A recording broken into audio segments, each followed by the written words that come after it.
నేను ఇంతకుముందే చెప్పా, ఇరాన్ హార్ముజ్ జలసంధిని దిగ్బంధించాల, మైండ్ గేమ్ నడుపుతా భయపెట్టి ఎవరిని ముందుకు కదలనీయట్లేదు, దొంగ దెబ్బలు తీస్తుంది.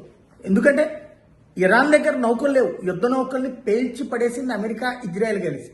యుద్ధ విమానాలు లేవు, మరి ఎలా దిగ్బంధిస్తుంది?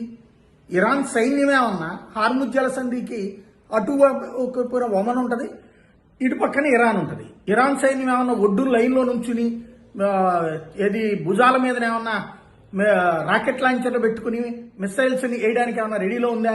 ఉంటే ఇజ్రాయెల్ పేల్చి పడేస్తుంది. పోనీ లేదు, యుద్ధ ట్యాంకులు ఉన్నాయి కదా, ఏమన్నా లైన్లో పెట్టుకుని వాటితో వస్తున్న షిప్పుల మీద ఏమన్నా దాడి చేస్తుందా? అలా చేస్తే పేల్చి అవతలు పడేస్తారు. కాబట్టి కనబడేందుకు ఎవడూ లేడు అక్కడ. కానీ ఒక వాణిజ్య నౌక, దానికి ఏ ఆయుధాలు ఉండవు. కాబట్టి అది అలా వస్తున్నప్పుడు దొంగ దెబ్బ ఉన్నట్టుండొచ్చో డ్రోన్ వచ్చి దాని మీద